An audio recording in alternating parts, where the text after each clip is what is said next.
So before, I've never really had a serious conversation about reparations in the UK, or remuneration or compensation. I've always had these conversations with my uncles in America and my cousins about reparations in the US and for like First Nations, right? But never really in the UK.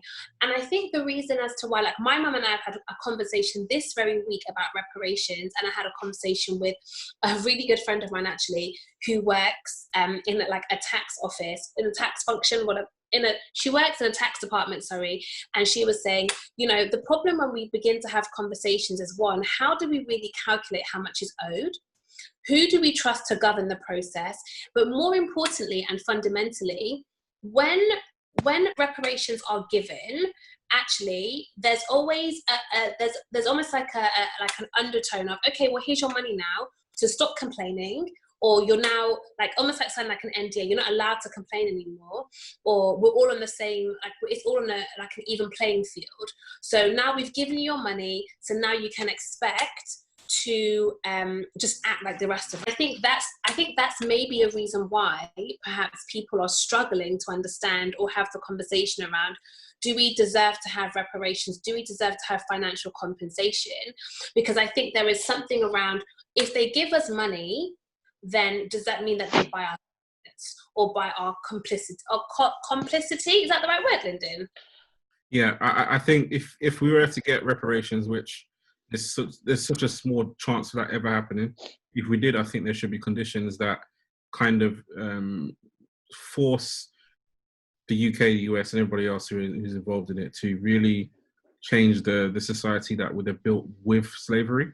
So in terms of education reform and everything else, that needs to be included in the reparations that we get. We're not going to get money. We're not going to let them give us money and then run away. We're not going to let them do that. Can I also say, there is no, like, how are we calculating these reparations? There is no amount. Whatever they give will only be a token. There is there's no way in calculating however much they want to give, even if they want to give nothing. Even if they wanted to, there's no way of calculating the amount that's actually owed. So in actual fact, not, but in its entirety, and we're talking about it, exactly, and then talking about the setback. So we're not only talking about you profiting, we're talking about people being set back, continually held back.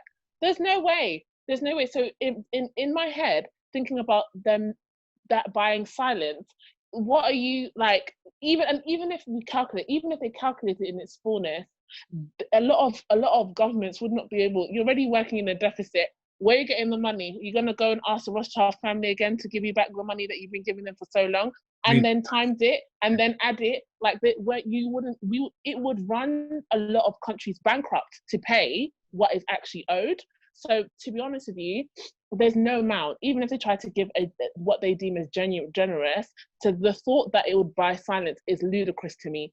Or it will kind of like, okay, this conversation is over is ludicrous to me. Because even if we're talking about it in monetary terms, the money that you'd give will not be able to suffice.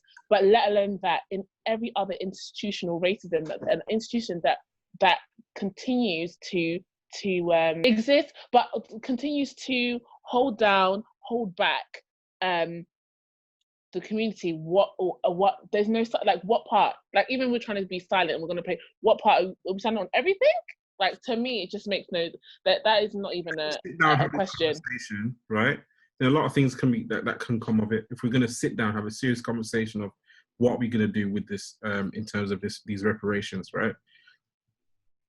People have received reparations before. The Jews have received reparations. Japanese Americans have received reparations. Native Americans have received reparations as well. In fact, the original plan in America was to give them 40 acres and a mule, but then they took it back. So I don't care how they managed to figure out how much we're owed. Figure something out, because they figured out how something's better than nothing. They figured out how to pay the slave owners. They can figure out how to pay us right now, and then have a conversation. And then they'll have a conversation about everything else that we need on top of that, because it was 400 years. That's a lot of wrongs to right. Yeah, we can't continue to to have this conversation and let them continue to say, "Oh no, but that's not a good idea," and not have them come with another idea that can do something. I think you're right though, Lyndon. I think when you said earlier that it's about making, I guess it's about reforming the current practices, and maybe it's about reforming laws that currently exist, so that actually we are almost paying it forward. So it's about looking at education, it's about looking at healthcare, it's about looking at housing, which is a massive issue in this country, and making those issues, those areas or those sectors, actually making them work better for Black people, or for people who identify as Black, or people who are descendants of slaves, however you want to, whatever criteria they fit into. I think it's about that, rather than here's, I don't know, £75,000, go off and live your life. Because ultimately, even with £75,000, the education system is still skewed towards calling young Black boys aggressive over white young boys. Like, the housing sector is still skewed towards actually not allowing or discriminating against Black people. Like, even here in Bristol, like, I had a conversation with a housing provider, and they said, I can tell you for free, when someone calls up with an accent, the landlord will say no. When I call back and say, is the room still available? They'll say, yes, it's available, but they want to speak. And this happened in 2020. This actually happened 2 months ago.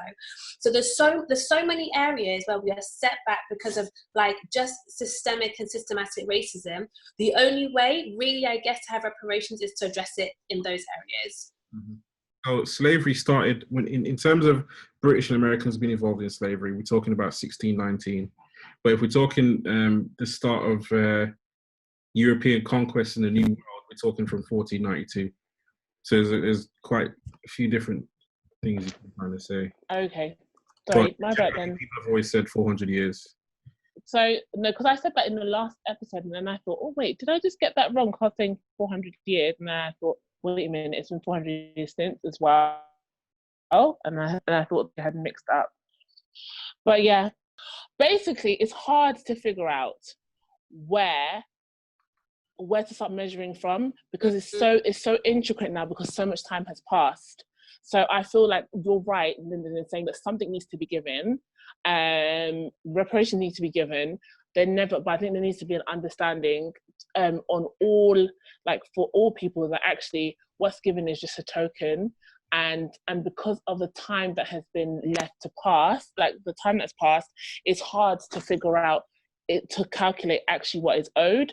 But I think you're actually absolutely right that in terms of money, something needs to be given. I think there's no argument. I think what's scaring the nations is that, like the Western nations, that really any kind of maths shows that there's so much owed, and they actually couldn't undo what they've done, but they just need to come to understanding that what they need to do is try something, at least what at this point, and do whatever they can, not to right the wrongs, because you can't, but to even acknowledgement. I think a lot of it comes from even acknowledgement that people are owed something. I think a lot of it's the sentiment behind it. Just ignoring the whole idea or concept of reparation kind of nearly ignores, it's nearly like that you're even you asking for it is irrelevant, is invalid. Like your actual, you believing that you have lost out, that you have been stolen from, is an invalid comment. I'm annoyed at youth programs where you have someone there that's obviously for reparations and someone that's against it. And the person that's against it says, oh, no, we can't do reparations. And then they say, there's 20 million slaves right now, and that's what we should be focusing on. Get out of here. You don't care about the slaves right out here now. You don't care. What you're trying to do is deflect. I'm sick of it.